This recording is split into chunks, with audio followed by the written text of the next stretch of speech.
அஸ்ஸலாமு அலைக்கும் வரஹ்மத்துல்லாஹி வபரகாத்துஹு. இன்றைய பதிவில் நாம் பார்க்க இருப்பது ரஜப் மாதத்தில் வியாழக்கிழமை வெள்ளிக்கிழமை இரவுகளில் ஓதக்கூடிய நம்முடைய துஆக்கள் அனைத்தையும் கபூலாக்கி தரக்கூடிய நம்பிக்கையான ஒரு பாதுகாப்பான வஜீஃபாவினை பற்றித்தான் இன்ஷா அல்லாஹ் இன்றைய பதிவில் நாம் பார்க்க இருக்கின்றோம். இந்த துஆவினை ஓதுவதன் காரணமாக நம்முடைய துஆவை கபூலாக்க உதவுகின்றது. மேலும் ரிஸ்க் நம்முடைய வாழ்வாதாரத்தை அதிகரிக்க உதவுகின்றது. இதை ஓதுவதினால் மன நிம்மதி கிடைக்கும். நாம் செய்த பாவங்கள் அத்தனைக்குமான பாவ மன்னிப்புக்கான வழியாக இந்த துஆ காணப்படும். கவலை, கஷ்டம், தடைகளினை நீக்கக்கூடியது. இவ்வாறாக இந்த துஆவினுடைய சிறப்பினை அடுக்கிக் கொண்டே செல்லலாம். இப்போது அந்த திக்ர் என்ன, அதனை எத்தனை முறை ஓத வேண்டும், எப்போது ஓத வேண்டும், வுளு அவசியமா, மாதவிடாய் காலத்தில் ஓதலாமா, ஓதும் போது கவனிக்க வேண்டிய விடயங்களினை பற்றி முழுமையாக பார்க்கலாம். கஷ்டம், கவலைகளை நீக்கி பாவ மன்னிப்புக்கு வழியாக இருந்து மன நிம்மதியை பெற்றுத்தந்து நம்முடைய துஆக்களை கபூலாக்கச் செய்து நம்முடைய ரிஸ்க் வாழ்வாதாரத்தில் பரக்கத்தை ஏற்படுத்தக்கூடியது. ஒரு மனிதனுக்கு இந்த விடயங்களை விட வேறு என்ன வேண்டும்? ஆகவே இன்ஷா அல்லாஹ் இந்த துஆவினை குறைந்த எண்ணிக்கையாக 11 முறை ஓதுங்கள்.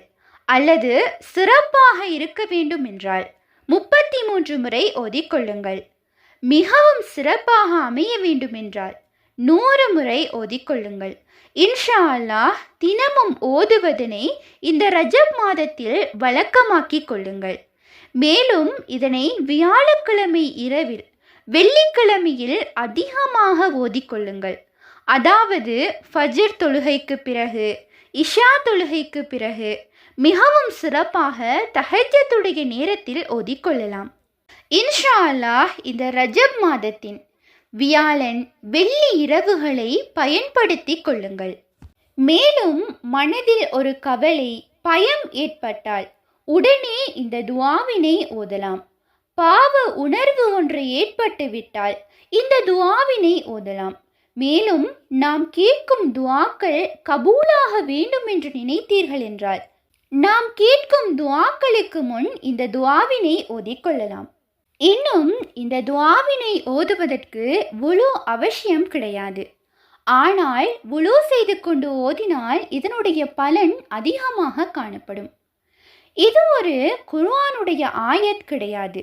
இது ஒரு துஆ திக்ர். அதனால் மாதவிடாய் காலத்தில் இதை தாராளமாக ஓதிக்கொள்ள முடியும். இந்த துஆவினை ஓதும் போது அமைதியான ஒரு இடத்தில் அமர்ந்து கொள்ளுங்கள்.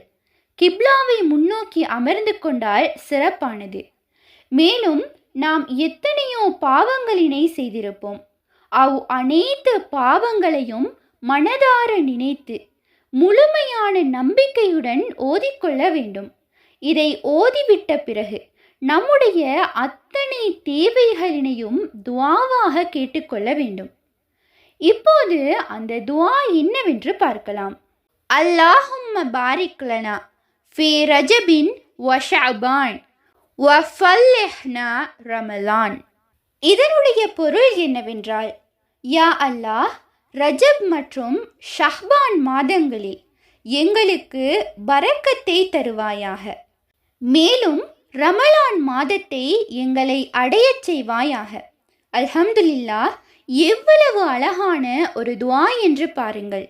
ஆகவே இன்ஷா அல்லாஹ் இந்த ரஜப் மாதத்தில் அதிகமாக இந்த திக்ரை ஓதுங்கள். இன்னும் வெள்ளிக்கிழமை துஆக்கள் கபூலாக கூடிய ஒரு நேரம் இருக்கின்றது. அதனால் இந்த துஆவை வெள்ளிக்கிழமையில் அதிகப்படுத்தி கொள்ளுங்கள். சங்கை மிகுந்த ரமலானை அடைந்து அதில் நோன்பு நோற்று கியாமுல் லைல் தொழுகையை தொழுது லைலத்துல் கத்ர் இரவையும் அதனுடைய பரக்கத்தையும் பெற வல்ல அல்லாஹ் நம் அனைவருக்கும் நற்கிருபை செய்வானாக. ஆமீன். இன்ஷா அல்லாஹ் இந்த பதிவானது உங்களுக்கு பயனுள்ளதாக இருப்பின் அல்ஹம்துலில்லாஹ் என்று கமெண்ட் செய்யுங்கள். மேலும் உங்களுடைய மேலான துஆக்களில் என்னையும் சேர்த்து கொள்ளுங்கள். இன்ஷா அல்லாஹ் மற்றும் ஒரு பதிவில் சந்திப்போம்.